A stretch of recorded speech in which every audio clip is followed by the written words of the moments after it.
In the high stakes worlds of law and commerce, partnerships and understanding are critical, yet gaps remain between these interconnected fields.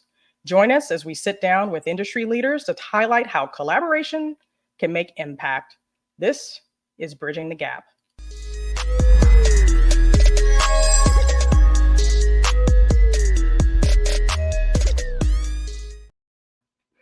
Our guest today is Nona Lee. She is the founder and CEO of Truth DEI. Truth DEI is a consulting firm helping organizations determine current and future growth opportunities and strategies in the areas of diversity, equity, and inclusion. Nona consults leadership teams with an organization on current DEI truths, provides strategies and training to execute growth and change, and speaks at corporate events on related topics. Nona Lee grew up loving sports. She medaled in the Junior Olympics for swimming and later played basketball at Pepperdine University, where she received her bachelor's degree in broadcasting. She then went on to obtain her Juris Doctorate, where she graduated summa cum laude and was awarded Graduate of the Year. Nona has also received certifications in leadership for corporate counsel from Harvard University, as well as a certificate in diversity, equity, and inclusion from Cornell University. Lee dreamed of one day combining her practice as an attorney with her passion for sports, so she worked to become the first ever Associate General Counsel for the Phoenix Suns professional basketball team. Later, Lee founded the Phoenix Women's Sports Association as a platform for helping girls and women find their power through sports. She later went on to start the legal department for the Arizona Diamondbacks, where she became the first vice president and general counsel for the team. At the time, she was one of only 3 women to hold this position with a major league baseball club. When she left the Diamondbacks in 2022, she was the only openly gay and openly Black woman to hold an executive vice president position in all 30 major league baseball clubs. Lee encountered countless acts of racism and discrimination while growing up in Los Angeles, during college, throughout law school, in her workplaces, and still today, being an openly gay Black woman. Lee knew it was time to speak her truth and work to empower organizations and their leaders with diversity, equity, and inclusion knowledge and strategies to lead their organizations through transformative change.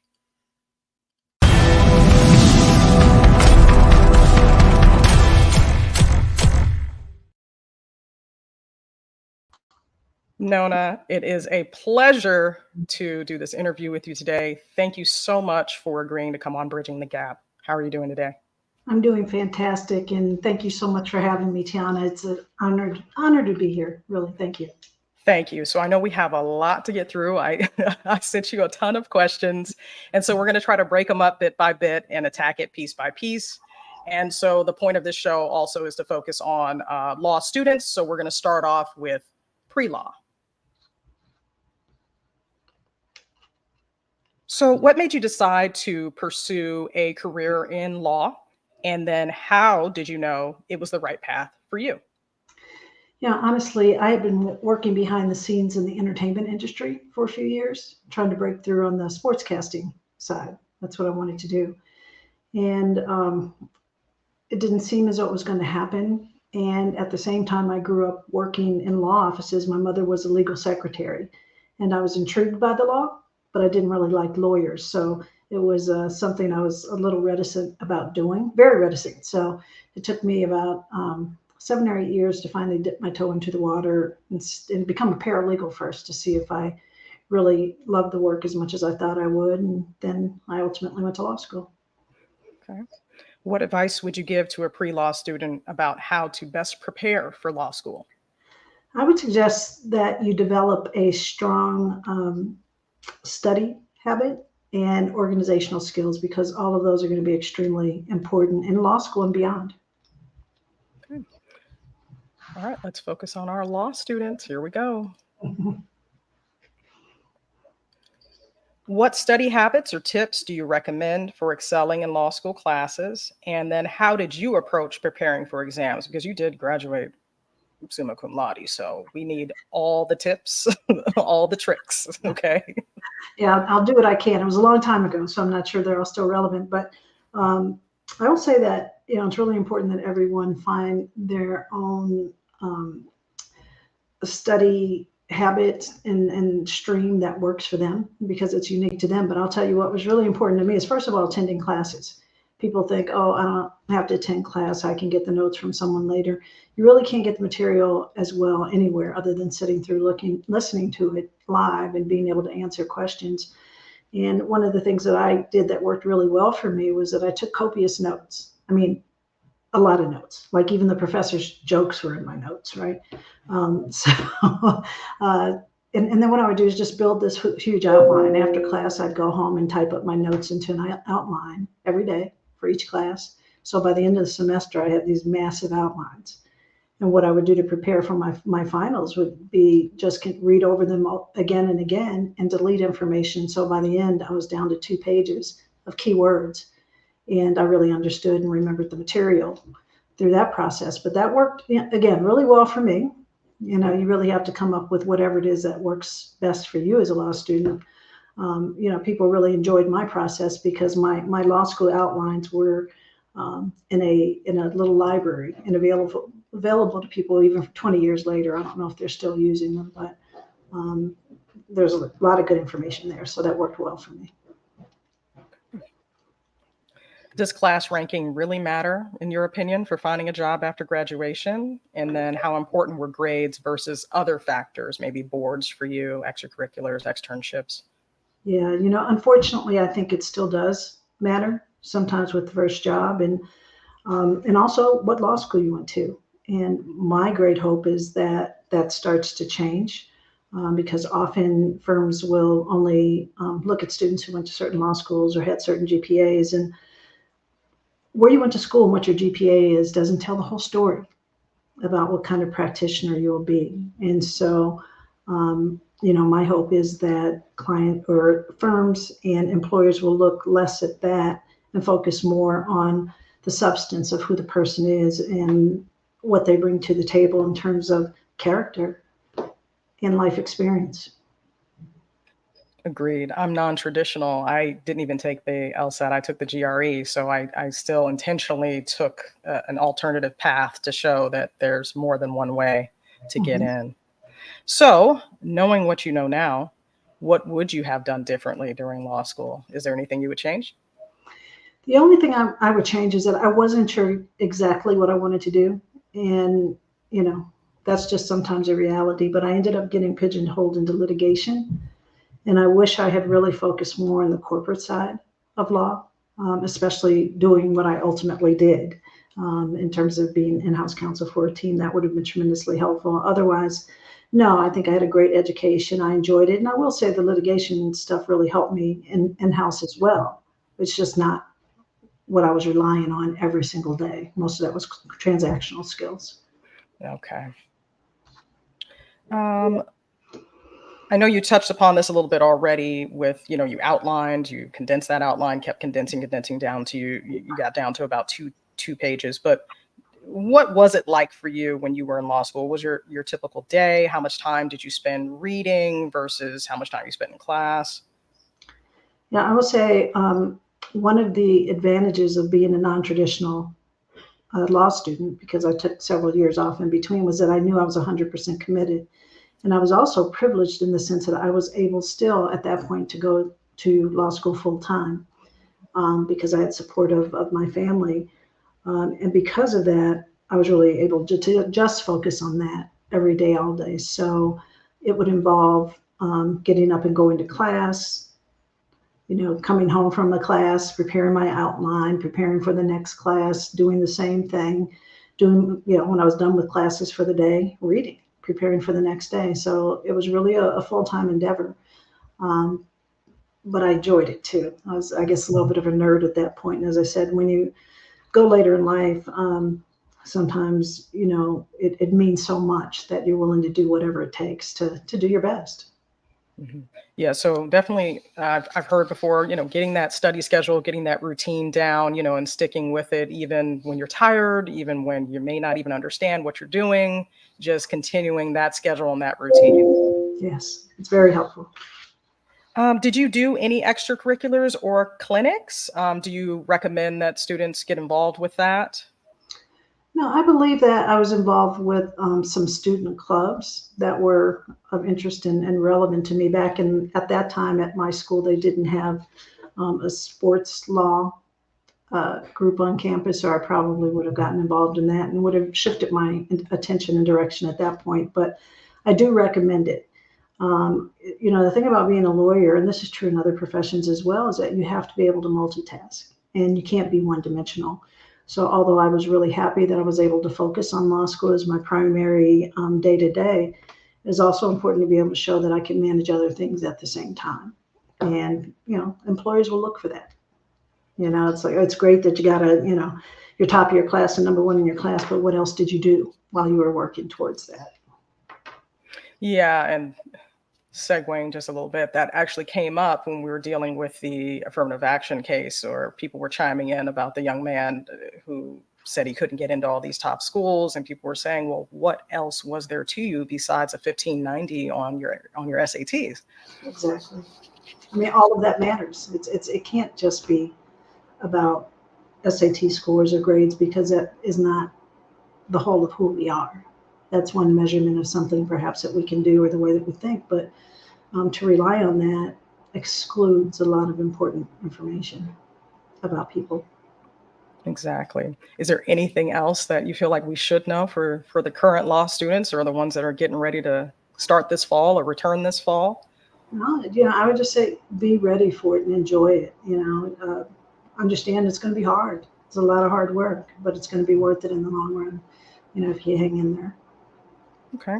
We're going to segue over to mental health. What advice would you have for law students on avoiding burnout and then also staying grounded? Mhm. Yeah, this is really important, and I did not do a great job of it. I still struggle with work-life balance and self-care, but it really is important, especially in law school and in practice when you're working, 60 hours a week or whatever it is. You have to find time to rest and recharge, or you will experience burnout and you won't be able to be successful. So, no one's going to ask you or invite you to take a break. You just have to schedule that in like anything else, and be sure that, at least take during law school, if you're able to, take Saturday off. I think I would regularly do that. I'd study at night, maybe ease up on Friday night and take Saturday off and hit it again on Sunday, because you need to find some level of balance to recharge, and so you can keep going, because it's grind. Okay. Do you want to share some of the things that you did? Maybe exercise, movies? Yeah, anything like the exercise, movies, spending time with friends, going out with friends. It's okay to do that. Take your Friday night, go meet friends. Maybe not during finals. I mean, that's the time when we really do have to sacrifice. But yeah, just find the balance. Working out certainly is helpful. Try not to lose track of that, even if it's going out for walks, just to clear your head and recharge, give your brain a break. Because it's a lot. Yeah. Okay. On to the next one. Networking and career. So, Nona, how important is networking for career development in the legal field? And then when should law students start building those connections? Yeah, networking is tremendously important in any industry, I think, because I'll say certainly less so in law, certainly in sports and entertainment, it's who you know, and more importantly, who knows you. And so, developing those relationships is key, and not just developing them for the sake of getting a job, but having an authentic interest in the people that you're networking with, so that they get to know you and that you're top of mind when something comes up. So it's really important to do that, and you can often do that starting by belonging to, organizations at your law school that hold different events, and start to network with the professionals that come in. Network with, if they have bar events for law students, go to those things. Whatever you can do, start to build those relationships, especially with practitioners in the area that you think you're interested in getting involved in, but not just them. If there's somebody who you really respect that's outside of the area that you think you want to practice in, but there's something about the success that they've achieved or the way that they carry themselves, be sure to network with them too and get to know them, because they can be a valuable mentor for you or just a good friend, someone you respect, a role model. Now, I am extremely socially awkward. Do you have any icebreaker tips? Like, how do I approach a stranger and not sound like a dullard? Yes, well, I'm extremely socially awkward too, and so this was really tough for me. And it's really just thinking about people as people. They're just people too, and going up and just saying hello. If it's a practitioner and it's an event where you're networking as a law student, they know why you're there and they know that you want to meet people. So just relax, get to know them. At the end of the day, you're both people. And so just walk up. If you find something interesting about the person, just say, I was looking at your jacket. It's really cool. Where'd you get it? And just strike up a conversation. Just go over and introduce yourselves. Say, I'm Tiana. I'm a student at this school, in X school, and in this year in my matriculation. And, I would really like to chat with you about your journey. And if you have any Awesome. tips for a law student, in my position. Awesome. Okay, segueing to the future of law. Yeah, about that. Yeah, you know where this is headed. How do you see technology like AI and automation changing the practice of law in the coming years? Wow. It's going to be interesting. I mean, we've already seen one lawyer that I know of sanctioned um, heavily for using AI in their practice. And, it scares me. I had to do a tutorial to figure out how to get on here live, right? So, for me, it's pretty terrifying. And, I think it's going to be interesting because of the plagiarism issues, and, how heavily can you rely on it and how accurate is it? So I think it's a slippery slope. And I know I'm old school and, came from a time when we entirely relied on research we had to get from books, right? But there's something about relying on AI entirely that's a little scary and could be problematic. And I don't know, I would be nervous to get caught up in that and have it come back to bite me, as it did that lawyer who relied on it entirely in filing a motion. Yeah, he should have just paid attention to Reddit. We were already discussing it and even passing around memes about how someone put the Constitution into it and it came out plagiarized. It said it was created by AI. Yeah. So so we'll see. I think It's yeah. that's the last place we should be playing with AI, is in the practice of law and probably medicine. And, let's get a little further down the road and have a better understanding of how it works before we rely on it so heavily. So what do you view as upcoming challenges, as well as opportunities for the next generation of legal professionals? I think the challenges are a lot of what you're seeing. I mean, it's a tough time in America right now. There's a lot of change going on, and trying to figure out where things are going to land and anticipate that, and while at the same time trying to prepare to become a part of it.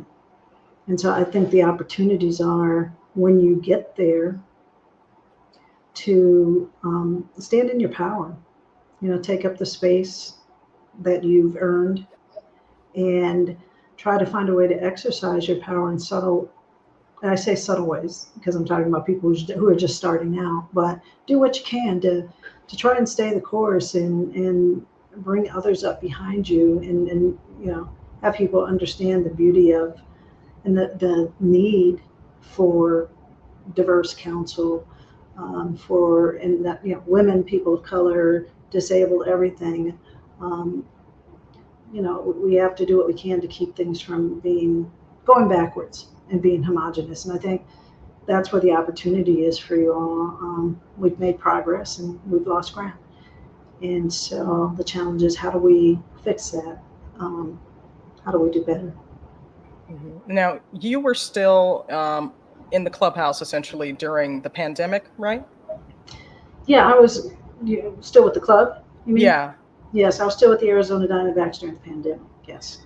How, and then and simultaneously, then you assumed your DEI duties. Can we talk about that a little bit on, how you sort of shaped that, given the makeup, the ethnic makeup of the league overall? It's Sure. very heavily Afro-Latino driven plus Caucasian driven. How did you kind of blend, the two?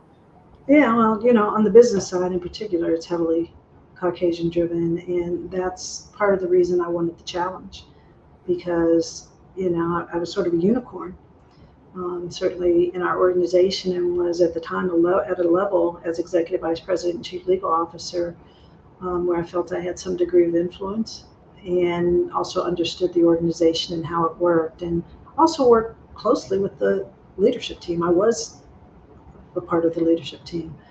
Um, and so I asked for the opportunity to lead that work when we decided to engage in it heavily after the murder of George Floyd. And I was given that opportunity and was very grateful for it and fell in love with the work. Now, the challenge for me was I love both my law practice as chief legal officer of the organization, but I also love doing the DEI work, and it was a lot.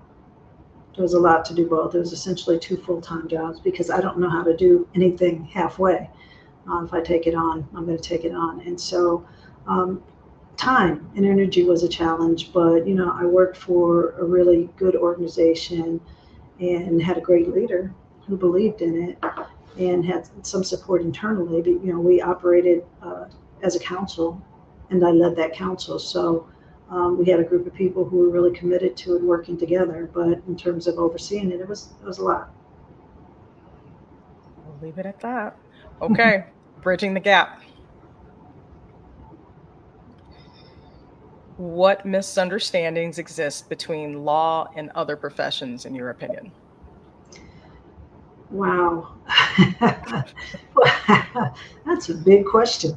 Um, Let me think about how to answer this. I think, there's always the lawyer jokes, and I think that other professions sometimes view lawyers with a certain amount of suspicion still, and lawyers being a necessary evil, and don't really think of lawyers as being business partners, which they can be, depending on the lawyers. I mean, they're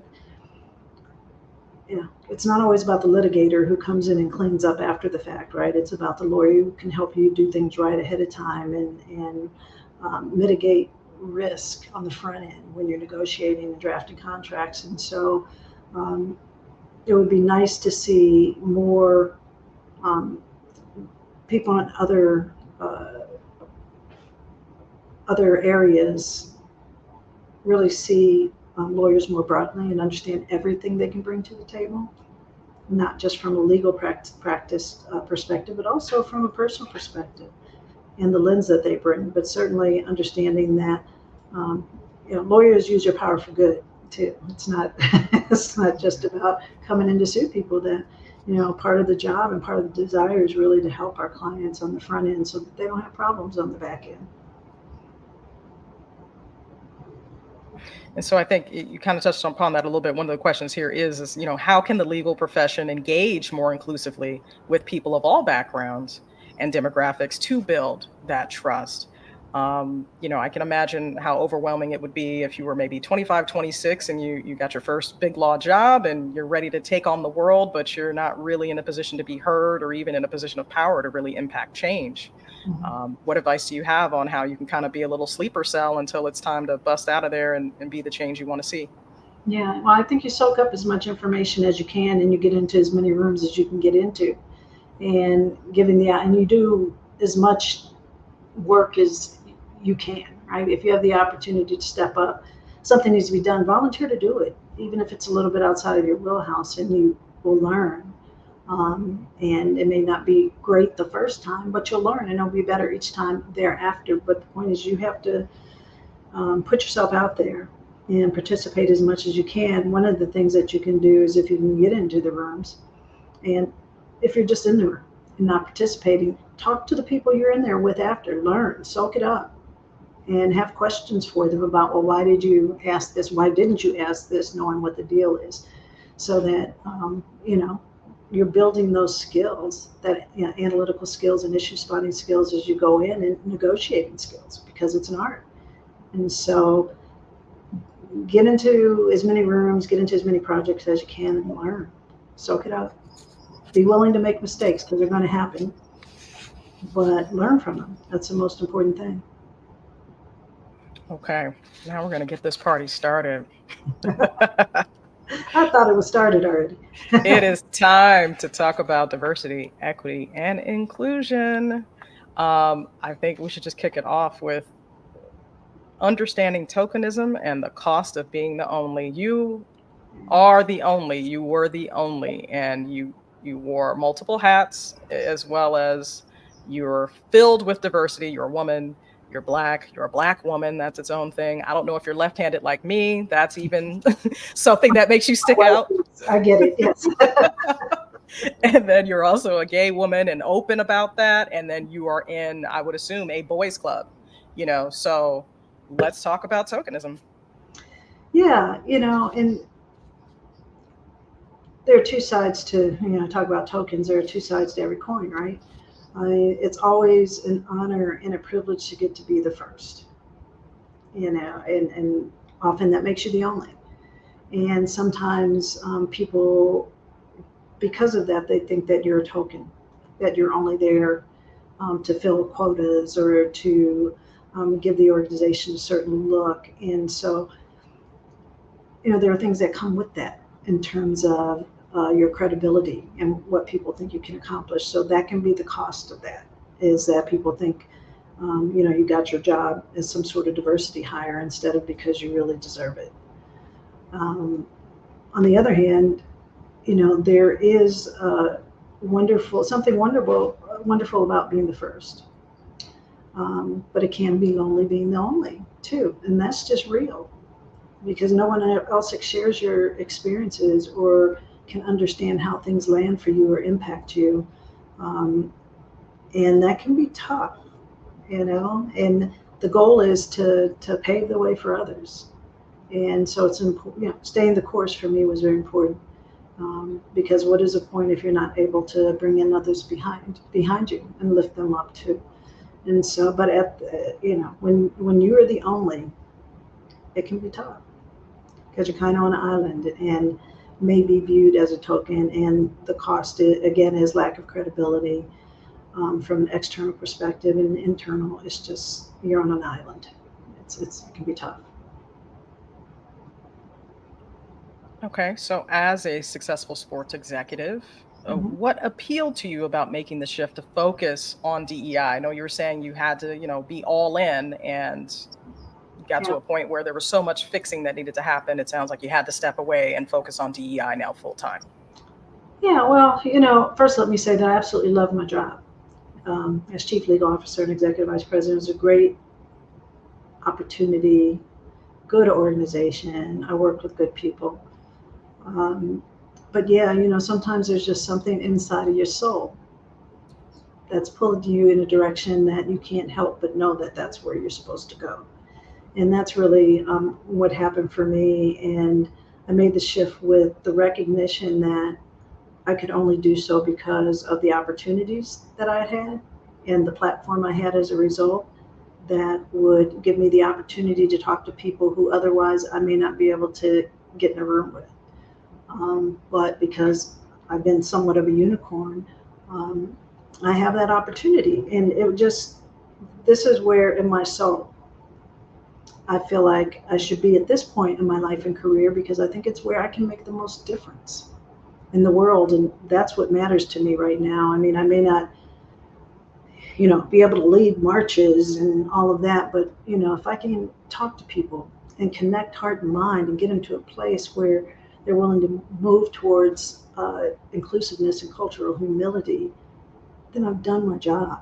And so having conversations with people and seeing the light go on for them, and seeing the passion start to elevate about engaging and doing something differently is, it feeds my soul, and it keeps me going every day, even when it gets hard, and even when, we get legal rulings that are hugely disappointing, and other news that feels like we're rolling boulders uphill, and you know, Mhm. but we have to stay the course, and I'm really fulfilled and to be doing this work and happy that I made the decision that I made. Yeah, that's what I wanted to ask you about. I mean, obviously, a few weeks ago, we had several people exit and or be terminated at all of the major studios. So now it looks like we're back at square one. I have no idea what has transpired in the sports space. How have things changed for you as a consultant, given Supreme Court, given corporations terminating? Yeah, yeah, I think they haven't changed yet, but I do think, we have to be thoughtful about it, not so much in the sense of, the sky is falling and, nobody's going to want to do this work anymore. I don't think that's true. I think we have to shift perhaps our approach to things. I mean, the Supreme Court ruling says, no race-based hiring. Okay. So there are other ways to still get to an inclusive culture and be sure that there's diversity. And so we may have to shift language or tactics or strategies in response, but the work still continues. And there are people, in spite of what's happening, and maybe because of what's happening, that really want to do the work because they understand how important it is and they understand what's happening right now and the cost. Yeah. So, how does early understanding of DEI prepare young people to thrive in an increasingly global and multicultural world? One of the things I talk to people often about this, and they say, "Oh, my kids, they don't care." Gen Z and whoever, I don't know who the one is after them, that generation, but, I you know, think they're alpha or is that something. it? I Gen think Alpha. so. Um, Millennials, Gen Z, Gen Alpha, it's not as big of a deal to them. And I think that's wonderful, but I think we also have to prepare them for the practical realities of going into the workplace as it exists today. And so um, it's important for young people to be aware that things aren't necessarily what you hope they would be. Are they better than they were at some periods in time? Yes. But um, the struggle is real, it continues, and it's more pervasive in some places than in others. But the point is not to lose hope, the point is to be aware. And so you're not so surprised, and so that you know how to deal with things when they come up, because at some point they will. That's just that's just the way it is right now, and that's what we're working to change. Mm. Now, how did you it's weird because the question is posed for like how do you liaise with the legal professional, but in this instance you were both at some point simultaneously, and then you also still obviously are an esquire, so you still kind of are both. Yeah. But if you were not, how do you see DEI, like the DEI executive, sort of working in conjunction with legal, especially like you were saying, we can't do race-based hirings, we have to get creative, and then we don't want EEOC violations. So it's like, how do we impact diversity, equity, inclusion in the workplace without getting a complaint filed and then still creating a happy workforce and a workplace? Yeah, again, I think it's about developing a strategy around that, and it's going to require HR directors, chief people officers, to work closely with CDOs, chief diversity officers, or um, whoever they have internally, or hire people externally, because this doesn't mean you can't do it and you're going to be sued. What this means is that it can't be based strictly on race. And so we really have to work together to find out what that means and what strategies we can come up with in response to the ruling, and to the fact that even though that was college admissions, that will be used to attack the way that people hire now. Um, so yeah, I mean, lawyers, in my view, I've been both, yes, and I still am both. And I think there's a need for lawyers and the HR people to work closely together on this, and they always should in any event. So lawyers and DEI professionals to work closely together, all three, ideally, working together to figure this out. So How did you navigate maybe white men who were concerned for their jobs once diversity became this buzzword and everyone was seeking, more black people to kind of balance out their workplace? I, Fortunately, I haven't run across too many people who have said this, at least not very clearly. And I know those concerns exist for people, but the goal is really to have them understand that no one is after their job. It's not about that. It's about providing everyone the opportunity to have access to the same opportunities. And if you're the best person for the job, you're still going to get the job. This isn't about taking anything away from anyone. It's about giving everyone else access to the same opportunities, and may the best person get the job. That should always be the case. And so it's really about having people understand conceptually what diversity, equity, and inclusion is about, and helping them work their way through those fears and understand that it's not about taking from anything from them and giving it to someone else. It's about everybody having access to the same things. And if they're the best at the job, they shouldn't be afraid. It's like we all work hard to keep our jobs. And there's always a chance that, there's always someone who wants our job. Or quite often that's the case. So we have to keep working hard and being the best. So it's really just trying to find a way to have them understand that they're not under attack. This is, it's not a pie, as they say. There's plenty for everyone. It's really about opportunity. Now, you approach this after, also having the certificate from Cornell, but I feel like a lot of DEI is just common sense if you're a good human being, right? Or is it something that you really do have to learn and become an expert in? Um, I agree with you. I think DEI is common sense, but not everybody gets it because, what people need to understand is everybody doesn't live their experiences. And that's where it breaks down. Um, you know, People don't understand how things land differently with people because of the experiences that they've had. And so that's why it matters, why DEI matters, because people don't get it. They don't understand it because they don't have that awareness of other people's experiences. I was doing a workshop not too long ago and doing an example, an exercise of, around someone saying to someone else, well, wow, you're so articulate. And having someone say, and I was really, really proud of this person for saying it, because it took a lot of bravery. I think we're all articulate. What's the problem? And then explaining how that lands for someone else, because it's not a lack of common sense, I guess is what I'm trying to say, so much as it is a lack of awareness, because people don't know what they don't know. Okay. So segueing into that, because it sounds like when you are actively holding your workshops, people are putting in work. The name of your consulting firm is Truth. True. Why did you choose that? And, what are your expectations when you take on a client to help them, figure out DEI? Yeah, I chose truth because that's where it all begins. If we can't be honest with who we are and what we're willing to do to change, then we can't get to change, right? So that to me is the jumping off point. Is we have to be honest with ourselves and about who we are, who our organizations are, and what we're willing to commit to change. The other part of it is in our work, we work with truth as an acronym. The T is, let's identify the issue. What is the issue in your organization that are bringing us together? Is bringing us together. The R is reconciliation. Whatever that issue is, if it's we have an unconscious bias, if there's something else going on, we need to forgive ourselves. Otherwise, we can't move forward.